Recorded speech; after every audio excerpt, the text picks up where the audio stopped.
আবার দলীয় এজেন্ডা বাস্তবায়ন করবেন, এটা হইতে পারে না। আমাদের ওইখান পর্যন্ত তো আমাদের যেতেই হবে।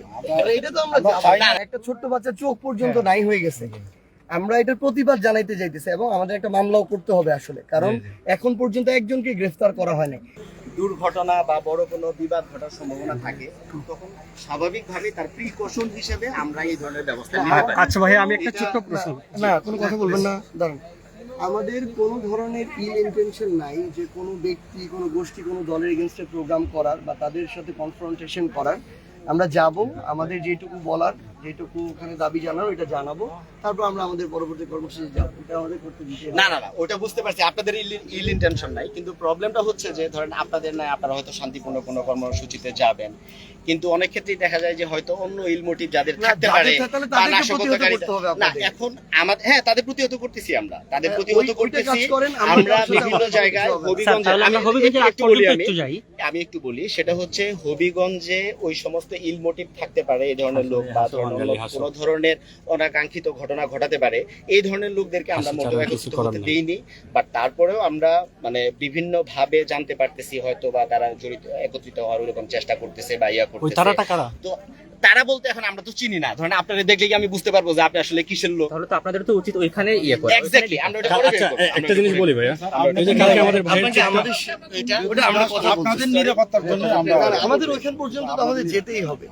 এটা তো আমরা এইটুকু আপনারা মৌলভীবাজার জেলায় যে কোনো ধরনের প্রোগ্রাম এখান থেকে শুরু করে যে কোনো জায়গায় আমি বলি, প্রোগ্রামটা হচ্ছে হবিগঞ্জে, ঠিক আছে? বাট মানে ইন কেস অফ ইমার্জেন্সি এগুলো অনেক সময় অনেক প্রোগ্রাম আমরা চেঞ্জ করি, এটা স্বাভাবিক, এটা রাষ্ট্রীয় প্রোগ্রামও চেঞ্জ হয়। ভাই প্লিজ আপনি একটু আপনার অফিসারের সাথে একটু আলাপ করেন, ওনাকে বলেন যে আমাদেরকে যাইতে দিতেই হবে। আমরা তো যাচ্ছি, আমরা আমাদের গাড়ি হবিগঞ্জ পর্যন্ত যাই, আমরা ভিতরে না ঢুকতে সবাই গাড়ি আপনি নিজেই বলছেন সবাই গাড়ি ধরে।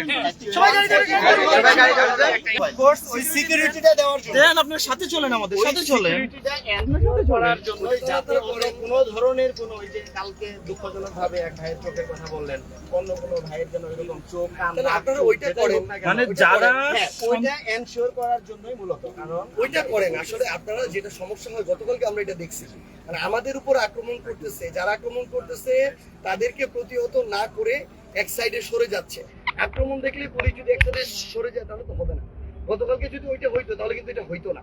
একটা বাচ্চা ছেলে, ক্লাস 10 এর ছেলেকে ছাত্র দলের ধরেন 15-20 জন মিলে পিটাইতেছে রড দিয়ে, সেটাকে প্রতিহত না করে এক সাইডে দাঁড়ায় আছে পুলিশ, তাহলে তো হয় না। অ্যাকচুয়ালি ওটা এক্সপ্লেইন করতে পারবে ওখানকার পুলিশ বা ওখানকার যারা ইয়েতে আছে। এখন আমি আমারটা এক্সপ্লেইন করতে পারবো। আমি আসলে এক্সপ্লেইন করতেছি যে আপনাদের এই সিকিউরিটি এনশিওর করার জন্য ওদিকে যাইতে আসলে কোনো অনুমতি দেওয়া নাই আমাদের। আমরা ফুল সাপোর্ট দিব, ফুল সিকিউরিটি দিব, কিন্তু ওদিকে গেলে আপনাদের সিকিউরিটি বিঘ্নিত হতে পারে, ওখানে আমাদের ওই পরিস্থিতি তৈরি হতে পারে, ওই পর্যন্ত যেতে হবে। আমরা ওই এরিয়া পর্যন্ত তো আমাদের যেতে হবে। আমার স্যার বলছে যে ওখানে ওইরকম অনাকাঙ্ক্ষিত ঘটার সম্ভাবনা নাই। আপনাদের তো দায়িত্ব হচ্ছে আমাদের নিরাপত্তাটা নিশ্চিত করা। আমরা কি বাংলাদেশে আছি নাকি ভারতে যাচ্ছি এখন? আমরা আমাদের ভাই, মানে ওই পাশে কি ভারত? ভাইয়ের মতো বড় ভাই, ছোট ভাই, বাংলাদেশের সমস্যা হবে কেন? ভাই আমরাও তো আমাদেরই একজন। না ভাই, কাজ করবেন না, কাজ করবেন না ভাই, কাজ করবেন না। একটা ছোট্ট বাচ্চা চোখ পর্যন্ত নাই হয়ে গেছে, আমরা এটার প্রতিবাদ জানাইতে যাইতেছি এবং আমাদের একটা মামলাও করতে হবে আসলে, কারণ এখন পর্যন্ত একজনকে গ্রেফতার করা হয় নাই। তাহলে এখানে তো প্রশাসনকে সরকার ব্যবহার করতেছে, ছাত্র দলের দেখে গ্রেফতার করে না।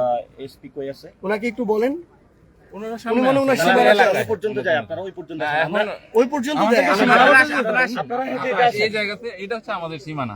আবার দলীয় এজেন্ডা বাস্তবায়ন করবেন, এটা হইতে পারে না।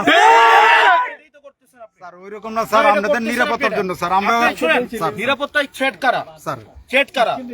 নিরাপত্তা থ্রেট কারা? আপনি তাদেরকে না ধরে আপনি আমাদের রাস্তা আটকাচ্ছেন। স্যার আমরা স্যার আপনি হবিগঞ্জে হচ্ছে 144 ধারা দিচ্ছেন, আপনি শ্রীমঙ্গলের রাস্তা আটকাচ্ছেন, আপনি আনলফুল কাজ করতেছেন। পুরো এলাকার ভিতরে আপনি তো 144 ধারা দিচ্ছেন, আপনি আইনের লোক না স্যার। আপনি আইনের লোক তো, আপনি বলেন কোন আইনে আপনি আমাকে এখানে বাধা দিচ্ছেন? স্যার আমরা বুঝতেছি স্যার, আমরা আমাদের সীমানা পার হইলে স্যার আপনাদের হয়তো বড় ধরনের কোনো সমস্যা হতে পারে স্যার। জি স্যার, জি স্যার। আপনি যদি পারেন সিকিউরিটি দিবেন, যদি না পারেন তাহলে আমরা আমাদের দায়িত্ব নিয়ে আমরা চাচ্ছি না স্যার আপনাদেরকে স্যার আগুনে ফেলে দিতে, আমরা চাচ্ছি না স্যার। প্লিজ স্যার, আমাদের পর্যন্ত নিরাপত্তা আছেন স্যার, নিরাপত্তা আছেন স্যার।